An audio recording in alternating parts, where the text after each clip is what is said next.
On a rainy spring day in 2009, I shuffled into a lecture theatre at the University of Bristol to listen to a presentation entitled Evidence-Based Approaches to Positive Psychology. I was deeply, deeply miserable. Depression, ironically, was my bread and butter at this time. I'd spent the last 3 years of my life surrounded by filing cabinets in a cramped office where I helped to administer large-scale trials comparing the efficacy of talking therapies, looking at side effects of antidepressants, that sort of thing. And it was good work, and it was important work. The problem? I wasn't any good at it. My aptitude for statistics was woeful. I was slow with databases and spreadsheets. I'm not especially imaginative with PowerPoint, as will become evident. I needed a friend to even help me with this. My heart was elsewhere. Locked away in my drawer at home were the first 20 pages of a novel which I'd been meaning to write for years, only where was the time? Then slumped at my desk on that rainy spring day, an email arrived reminding us that everyone was welcome to attend the lunchtime lecture. I read the title again, Evidence-Based Approaches to Positive Psychology. These things tend to suffer from a lofty verbosity. Translate, how to be happy. I grabbed my coat. The notes I made during that lecture remain pinned to the corkboard, which this represents, above my writing desk 5 years and one novel later. They contain no insights in how to shape a compelling plot. There's nothing on writing convincing dialogue or characterization. There are no well-worn wisdoms on the importance of cutting adverbs, though you should cut your adverbs. But writing a novel demands far more than the words we place on the page. So today, I present to you how to write an award-winning, best-selling first novel, or at the very least, to be happier whilst trying. This is a 7-step guide. It's guaranteed to work. Step 1, have specific goals. The operative word here is specific. My pile of pages hidden away in my desk, my intention to be a writer one day, it was a start, but it was too vague. It didn't bother me that I would put my manuscript aside for a week, a month, 6 months at a time, and why should it? I'd get there eventually. The problem, when our goals aren't specific, is that it's all too easy to convince ourselves that we're getting there when actually we're not. Then at the other end of the journey, it can be difficult to truly savor the attainment of ill-defined goals because it's not so clear when we've achieved them. So here's what I did. I replaced I want to be a writer, something I'm still not actually sure I've achieved, with I will write something today. That's pretty specific, yeah? On the first day, in a frenzy of positivity, I wrote a page. The next day, I deleted that page. But I also wrote a paragraph. That paragraph went too. At the end of the first week, I had written 2,000 words that would never make it into my novel. But I'd also written what would become the first line. It was there, waiting. Step 2, make sure your goals are achievable. As my novel progressed, as I knew with greater certainty my central character and how his story would unfold, I set myself tougher goals. Today, I will fix that irksome issue with the chronology. This week, I'll finish chapter 4. Next week, I will send off a sample of my writing to a literary agent, etc. My vague desire to be a novelist, to be a writer, had been replaced with these very clear, very specific goals, and it felt great because they felt achievable. All too often in life, we set ourselves unachievable goals, and then we feel really bad about ourselves for failing. Many writers set themselves a word count target, and I tried this as well. It can be helpful for some people. I said I need to write 1,000 words a day. And that's not so much, but still, I struggled with it. So I set myself an achievable goal instead. I told myself, do you know what, it doesn't really matter if all I write is 10 words. It doesn't really matter if I delete 50 words. What I need to do is spend the time at my computer trying. A lot of time. I couldn't quit my job, but I could spend 2 hours every single evening. I could spend 5 hours over the weekend. And this worked for a while too, and I progressed and I was moving the novel on. But writing can be hard and lonely and disheartening.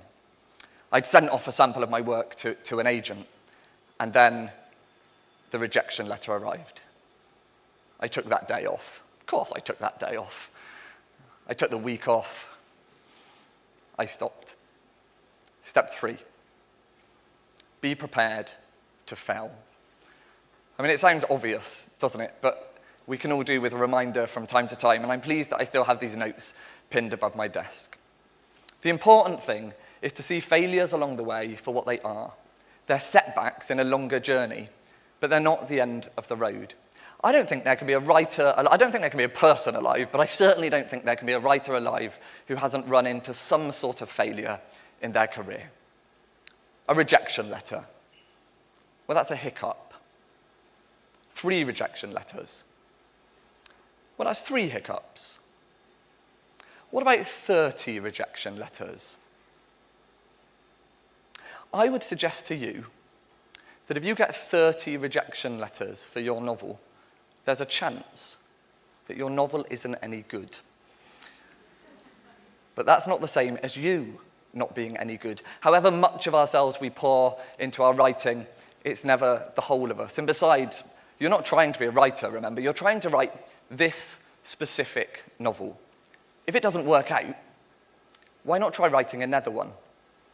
My debut, a book which has garnered a great deal of attention and praise, it wasn't the first novel that I wrote.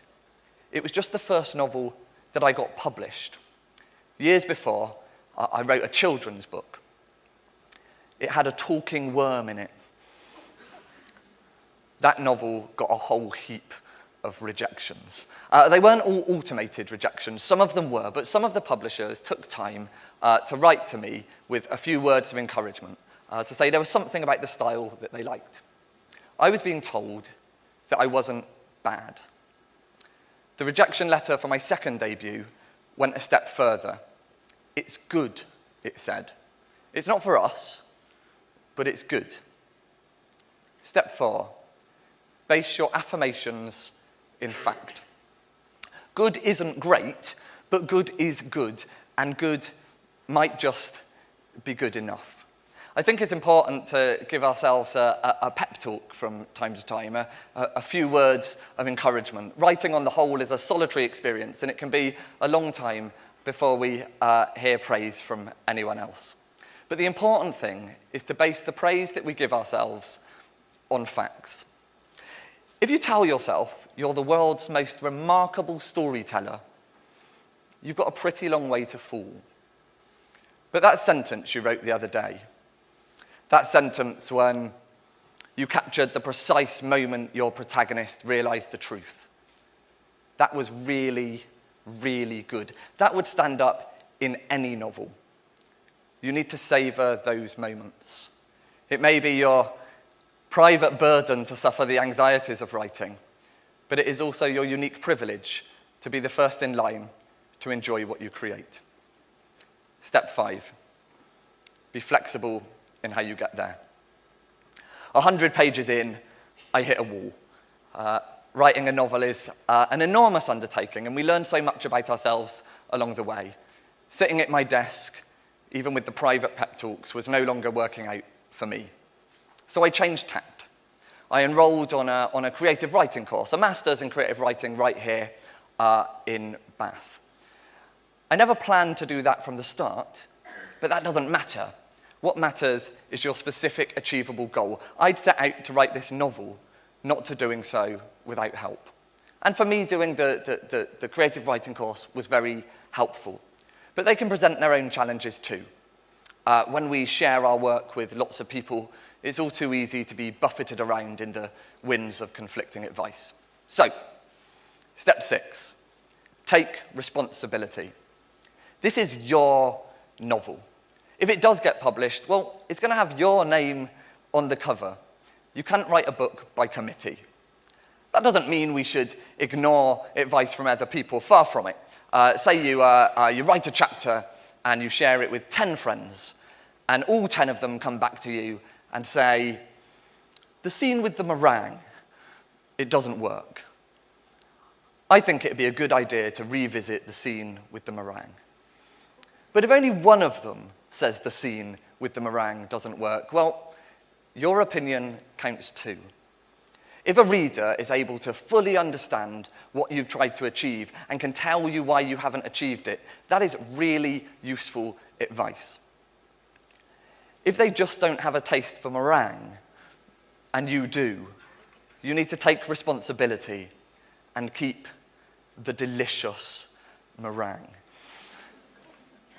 The final step is to focus on what you control. One way into publishing is to get a literary agent. That's a way that many people go on to have a book on the shelves. And if you want to get a literary agent, you can be sure to select an agent that is accepting submissions in your genre. You can look at their submission criteria, and you can fastidiously adhere to them. These are the things that you control. What you don't control is whether the agent chooses to represent you. If the agent does choose to represent you, what you don't control is whether or not you get published. If you do get published, what you don't control is what the novel's cover will look like. What you don't control is whether the novel will be reviewed. If it is reviewed, you don't control whether those reviews will be favorable. You don't control which shops will stock it. You don't control if any shops will stock it. You don't control how many people will buy it, and you don't control how they will receive it. So don't give another thought to writing a best-selling novel, and don't think about writing an award-winning novel. Focus instead on what you control.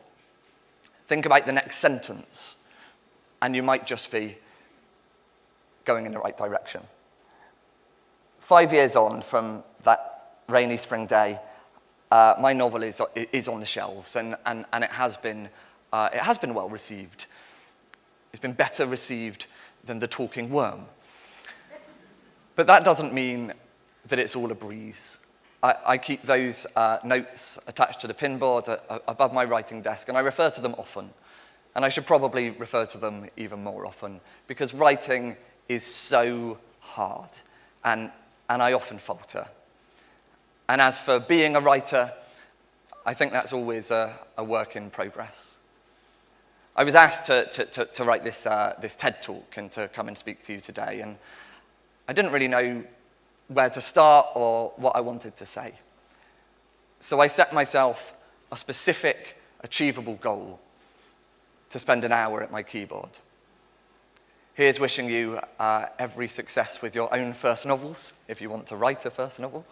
Or indeed, here's wishing you every success with whatever your goals are, and much more importantly, every happiness. Thank you very much.